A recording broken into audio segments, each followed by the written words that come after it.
Now, social media platforms were flooded with claims that Pakistan may have attempted to target the Taliban's supreme leader, Mullah Haibatullah Akhunzada, during the strikes.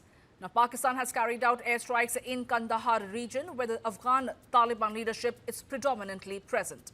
The viral claim suggests that Pakistan's recent air operations were aimed at eliminating the Taliban's supreme leader, Akhunzada. There is no official confirmation from either Islamabad or Kabul that such a target strike was carried out. Well, that is the big breaking news that we're getting you at this point in time. Our managing editor Karthik Sharma is joining me right now. Well, Karthik, this is going to be significant if there is actually merit in the claims that Akhunzada has been eliminated by Pakistan. But what can we expect then from Taliban's end? Because then they perhaps would even up their offensive against Pakistan. You see, you can understand the intensity of the animosity that this fighting is taking place when Ramzan is on. Generally, if you look at the history of this region, the fighting is generally suspended during this month.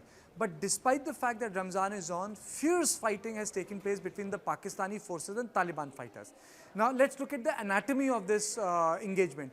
Pakistan says that Afghanistan is sponsoring terrorism on the Pakistani soil. That's ironic. And they are blaming Afghanistan for the 6th January attack that took place in Islamabad mosque. One. Secondly, another suicide attack that took place in the Bajor agency of Pakistan. So, Pakistan has blamed Afghanistan of terror attacks, saying that Afghan nationals were involved. That's one. Afghanistan is saying that it is not their job, the border is open, it is not a sponsored thing.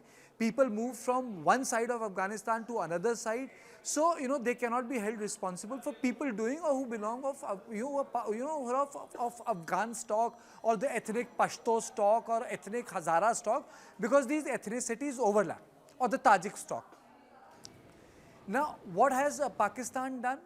Pakistan has bombed Kabul, Pakistan has bombed Kandahar, and OSCE Europe and a lot of other social media sites are saying that the supreme leader of Taliban with his senior colleagues have died. Now, if this is true, I think this is going to turn out into an open war. One, Khwaja Asif has already said that this is war with Pakistan. This is not the first time they have bombed Afghanistan. This is the second or third time that they have used their military fighters. I would say even the chickens have come to roost for Pakistan. These are the same people that the Pakistan groomed to fight the Russians, then they fight the Americans. Now they are fighting with the same group, because now Kandahar Shura is almost independent of the Quetta Shura. Pakistan tried to control the various shuras of Afghanistan through shuras that were located in Quetta. Now what has happened is, after gaining complete control of Afghanistan, Kandahar Shura doesn't listen to their benefactors who used to be part of the so-called Quetta Shura, which is again a very conservative body. Second thing which is very important is that the Pakistan has decided to target senior leadership of Afghanistan. Afghanistan is an independent state. So even if the Akhunzada for say is not dead, because these are reports, but the fact that you have dropped a bomb where he was living, it is a declaration of war. It is not going to resolve the situation. Third, unlike Taliban 1, in Taliban 2 there are various factions. It is a Taliban plus. TTP is part of it. Now TTP was as an organization that was created by Haqqani network. If you recall, one of the famous OTT platform, Homeland, if I am getting the name right, was made on the TTP. And TTP faction, which was part and parcel of Taliban and was attacking Americans, is now attacking Pakistanis. But it was Pakistanis who groomed them, because Afghanistan had completely vanquished them, Americans had vanquished them in Afghanistan. So TTP had to run to Pakistan, and from Pakistan they were attacking Americans. Now TTP is attacking Pakistan. So, there is a great flux that is happening. And on top of it, you have ISIS Khorasan, ISIS-K, which is a breakaway faction of ISIS.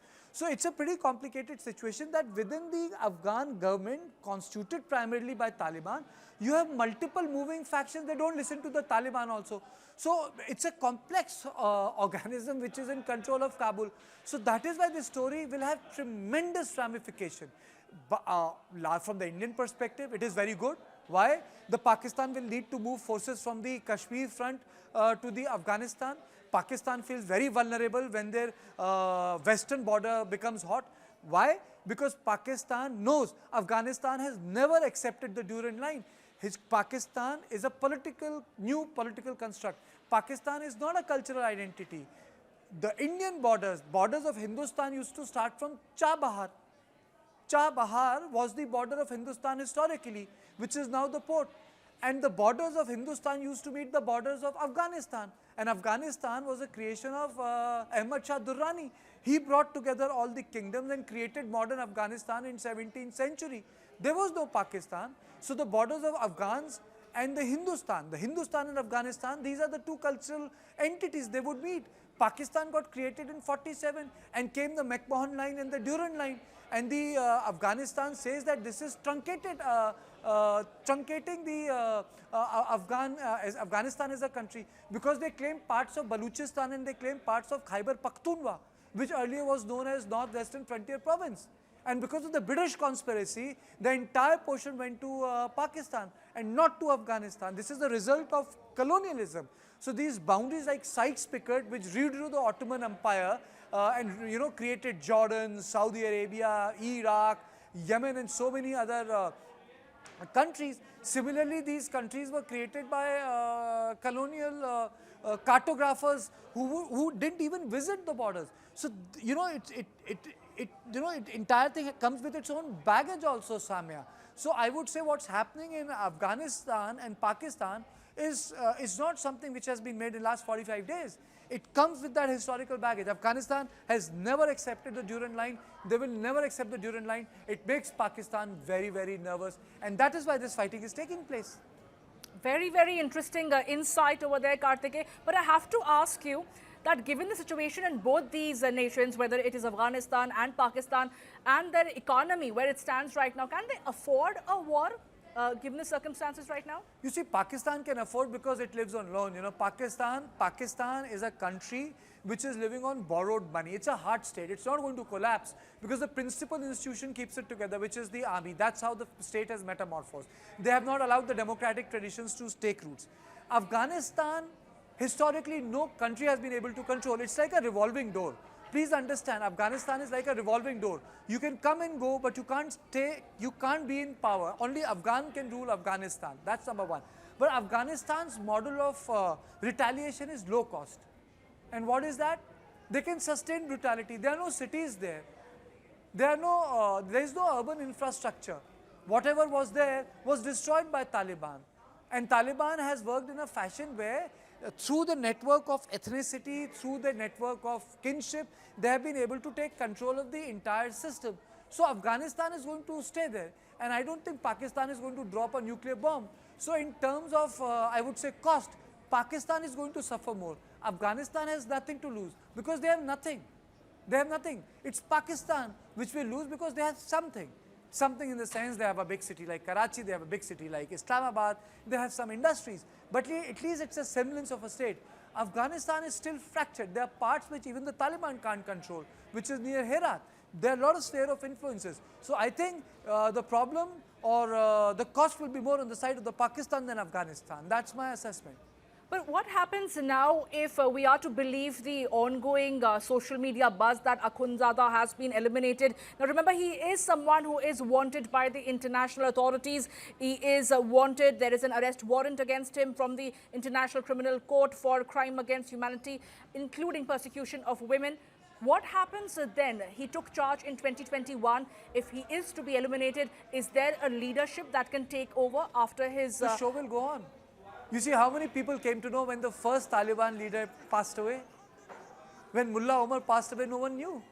After 2 years, Taliban said that he has been laid to rest and the succession has already taken place. Who knows that they might have already created a new line of leadership, announced it privately.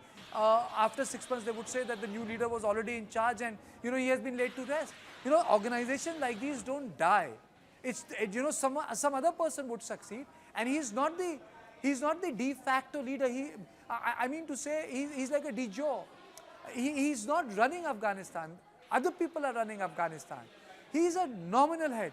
another nominal head would take over. So at the end of it, I can only say, Samya, maybe another leader will take over, but Pakistan will pay the price. Because this time, the responsibility rests on the door of Asim Munir and no one else. Absolutely. Thank you so much, Karthike, for bringing this insight on this very important story that we are keeping a close track of here at News 9.